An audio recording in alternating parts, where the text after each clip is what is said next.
Hi everyone and welcome back to another episode of Dan Studios, where we bring you the latest news in a short and informative format, and of course in the comfort of a studio. Now, in order to comply with the government's wishes, we here at Dan Studios have decided to self-isolate and to continue to work from home, which is why, as everybody can see, we are no longer in the studio, but I'm still recording this episode in my living room.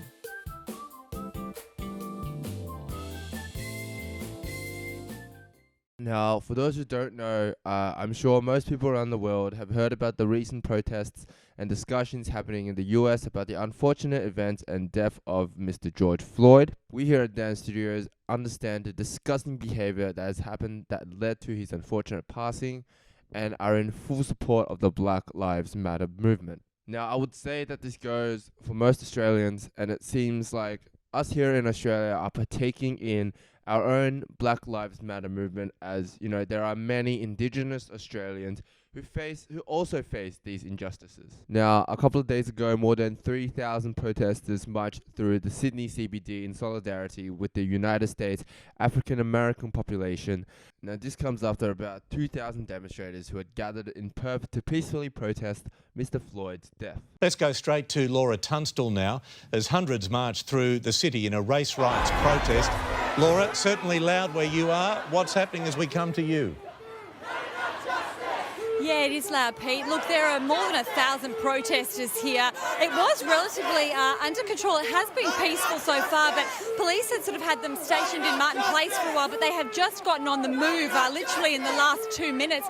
We're not quite sure where they're going. I spoke to a police officer. He wasn't sure why they were moving either.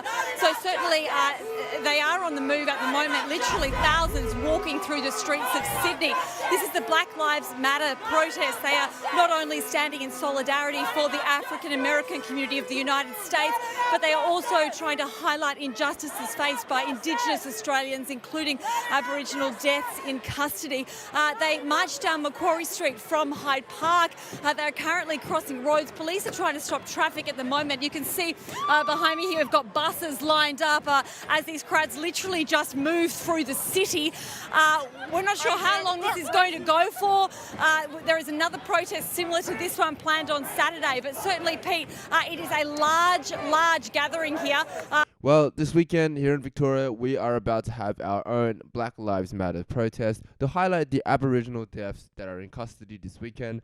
And also the police have come out and said that they will not be fining anyone with social distancing measures. So that's a good sign. It allows people to speak on their mind for this really important stage, this really important event. However, it's obvious that the government is a bit wary, as looking at this event, will be thousands of people will be attending. It poses as a risk for potential coronavirus transmission. Now, the police here in Victoria are in full support of the community's voices, as they have acknowledged the anger and frustration of the events that are taking place overseas. They will not accept anything other than a peaceful protest. I totally agree on this. Nothing will get solved, especially here in Melbourne, unless it's done peacefully. If we go overboard, it will just eventually lead to more chaos and more problems that we have to deal with the future. And, 2020 is already hard enough as it is.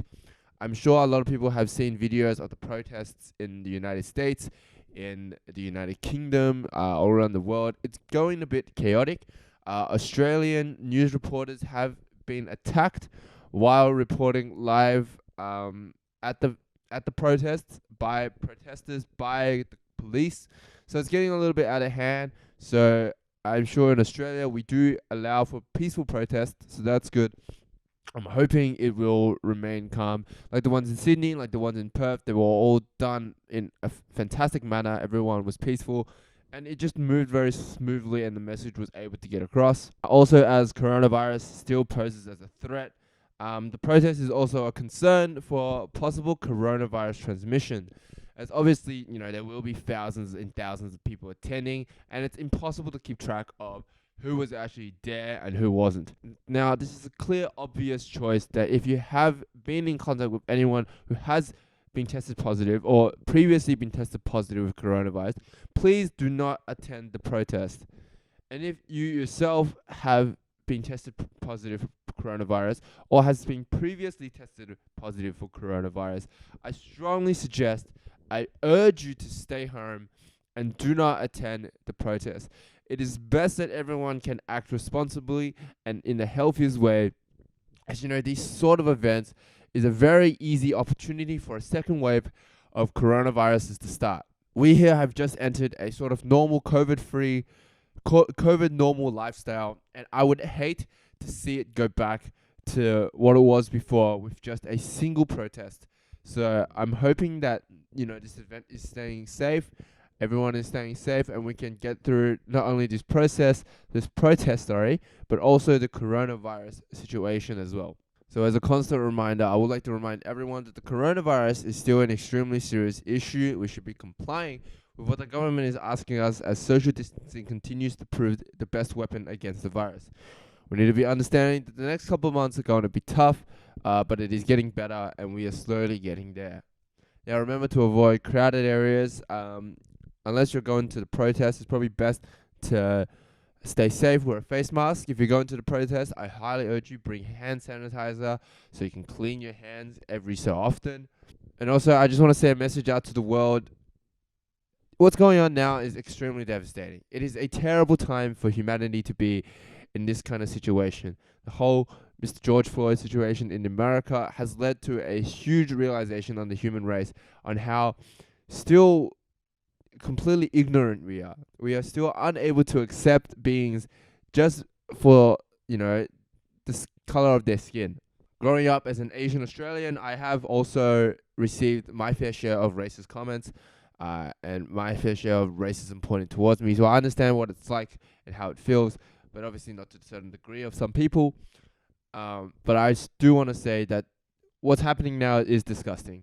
The protests should work, but it's how you approach these protests that truly show what we as a human race are capable of. If we continue to do all these violent acts, it's not going to lead to anything beneficial. In fact, it may lead to more stricter policies and even more restrictions upon us as to what we can freely do. So it's important for us to grow and evolve, and we can move on from this. I'm hoping the future to be better, but this is a very tough time, and I hope we can work together and work towards a brighter future. Alright, this is Dan signing off from Dan Studios. Please remember to subscribe, punch that like button, and share our content. Alright, I'll see you guys next time. Bye.